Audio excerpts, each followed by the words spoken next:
शराब तस्करों को पकड़ने के लिए आबकारी पुलिस है वो नाकाबंदी करती है। मेगा हाईवे पर नाकाबंदी करती है, पेट्रोल पंप के पास में नाकाबंदी करती है, लेकिन और हर आने जाने ट्रक की चेकिंग करती है। लेकिन जैसे ही शराब तस्कर को इस बात की भनक लग जाती है कि आगे नाकाबंदी की गई है, तो शराब तस्कर उसी नाकाबंदी को तोड़कर आगे चला जाता है, कई किलोमीटर तक चला जाता है। और उसके बाद जहां पर बहुत सारे ट्रक खड़े होते हैं वहां पर अपना ट्रक खड़ा कर और वहां से और इस तरीके से शराब तस्कर फरार होता है, जिसकी खबर आबकारी विभाग को कानों कान तक नहीं लगती है। और जब आबकारी विभाग की पुलिस उस ट्रक के पास में पहुंचती है तो देखती है कि ट्रक के अंदर शराब के कार्टून तो थे, लेकिन जो तस्कर था वो फरार हो गया। और जिस तरीके से बाड़मेर ज़िले के अंदर पिछले 11 दिनों से 2000 के आसपास कार्टून पकड़े गए हैं, 3 बड़ी कार्रवाई की गई है। लेकिन सबसे बड़ा सवाल है कि आखिर इतनी बड़ी तादाद के अंदर ट्रक के अंदर इतने थाने क्रॉस करके अवैध शराब किस तरीके से गुजरात ले जाई जा रही है। इसके बीच में इतने सारे थाने आते हैं, पुलिस चौकी आती है, इतने सारे आबकारी विभाग की टीमें आती है, किसी को खबर क्यों नहीं मिल रही है? क्या कोई मिली भगत है क्या? इस तरीके के तमाम सवाल है जो कि इस जांच के अंदर ही पता चलेगा। बाड़मेर की आबकारी विभाग की टीम को एक सूचना मिलती है कि एक ट्रक के अंदर अवैध रूप से अंग्रेजी शराब जो कि पंजाब से निर्मित है वो गुजरात ले जाई जा रही है।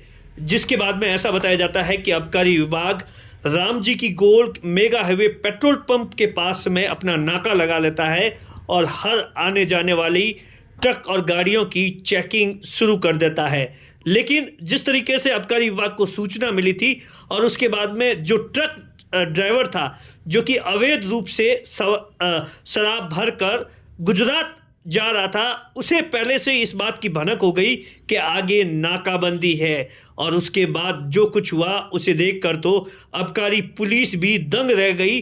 नाकाबंदी होने के बावजूद भी जो ट्रक ड्राइवर था उसने नाकाबंदी को तोड़कर ट्रक को पार कर दिया। और उसके बाद आबकारी पुलिस लगातार उस ट्रक का पीछा कर रही थी।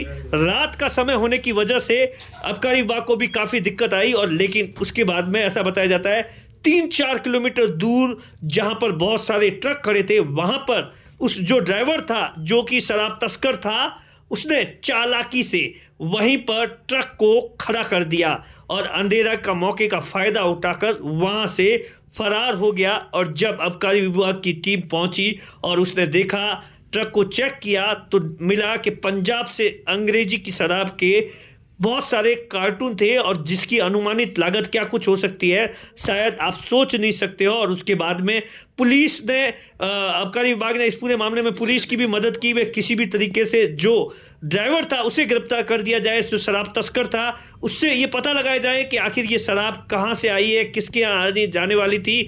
और आप सोचिए ये शराब का जो ट्रक है ये बाड़मेर पहुंच गया था और गुजरात की सीमा से कुछ किलोमीटर दूर था। लेकिन सबसे बड़ा सवाल है कि इन पंजाब से लेकर बाड़मेर के बीच में आप सोचिए दर्जनों मेगा हाईवे से लेकर हाईवे पर पुलिस थाने आए होंगे, चौकियाँ आई होगी, आबकारी विभाग के कई जो टीमें घूमती है उनकी नज़र में नहीं आया। और उसके बाद क्या आपको लगता है कि ऐसा कोई पॉसिबल है कि बिना कुछ सेटिंग के ये जो ट्रक है वो यहाँ तक पहुँच सकता है? क्योंकि इसके बीच के अंदर आप मानिए दर्जनों थाने आए होंगे और आबकारी विभाग के भी कई जो टीमें होगी, लेकिन उसके बावजूद भी किसी को कानों कान की भनक तक नहीं हुई। दरअसल पिछले 11 दिन के अंदर बाड़मेर के अंदर जब से नए आबकारी विभाग के अधिकारी आए हैं तब से ताबड़तोड़ तरीके से कार्रवाई का दौर जारी है।